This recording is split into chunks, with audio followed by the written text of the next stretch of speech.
Bonsoir. Une mère de famille de Sherbrooke s'inquiète du retard pour sa chirurgie après avoir vaincu un cancer du cerveau il y a 10 ans.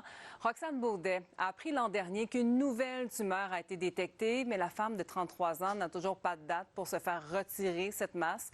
Son opération prévue en août a été annulée à la toute dernière minute. Alors Marion, depuis, elle vit dans l'incertitude. Incertitude qui a des conséquences financières, Chantal, parce que Roxane Baudet touche actuellement de l'assurance chômage maladie, mais elle est en train d'écouler toutes les semaines auquel elle a droit avant l'opération, ce qui lui en laissera moins pour sa rémission.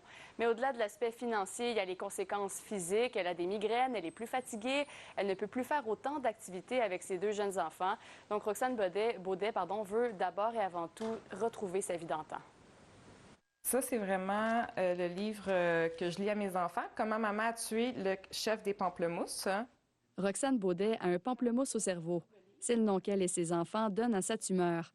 Elle les prépare à son opération en leur lisant ce livre. On a une image ici d'IRM, hein? Puis là, moi, c'est mon IRM. Fait que là, j'ai regardé, ici, moi, j'ai mon IRM du cerveau. Fait que je mets ça comme ça à mes enfants. Puis là, la masse, elle est là, là et là.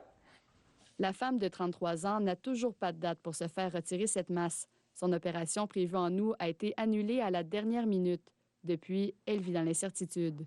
Plus qu'on attend, plus que c'est dangereux, parce que plus que la tumeur grandit, plus que ça va être difficile d'opérer, plus que c'est dangereux que je sois paralysée à vie ou paralysée tout simplement. Puis ça, c'est la photo de famille. Là, Difficile de préparer ses deux enfants âgés de 2 et 4 ans quand elle-même ne sait pas la date où elle passera sous le bistouri. C'est pour ça que c'est pas humain de faire retarder, parce que moi, mes enfants, j'y prépare. Fait que quand je dois les repréparer, c'est sûr que... Puis mes enfants, devraient pas subir ces conséquences-là. Une des raisons de sa prise de parole est le sit-in des infirmières au bloc opératoire du CHU-Fleurimont le 10 août dernier. Solidaire avec leur combat pour avoir de meilleures conditions de travail, elle interpelle directement le ministre de la Santé. C'est sûr que je pose comme question, combien de personnes vous pensez, Monsieur le ministre, qui sont dans le cas comme moi, qui attendent une opération urgente en plus?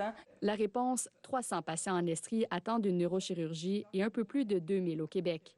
Par écrit, le SUS indique que la priorisation des patients avec une tumeur cérébrale est faite en fonction du type de tumeur, de sa localisation et la condition clinique du patient. Le délai de l'opération peut être ajusté aux besoins. On sait que la situation est critique. L'Estrie fait partie des régions au Québec où les listes d'attente pour les chirurgies sont parmi les plus inquiétantes. Et là, j'ai fait un cahier pour m'encourager, mon inspiration. Ce cahier rempli de photos et de dessins d'enfants sera au chevet de Roxane à l'hôpital. Elle attend impatiemment un coup de fil et espère être remise à temps pour la fête de son plus jeune. La fête, c'est le 24 octobre, fait que j'espère passer... J'espère ne pas être à l'hôpital pour sa fête. Pour sa fête, j'espère être le 24 octobre, j'espère être avec lui. Ici Marion Bérubé, Radio-Canada, Sherbrooke.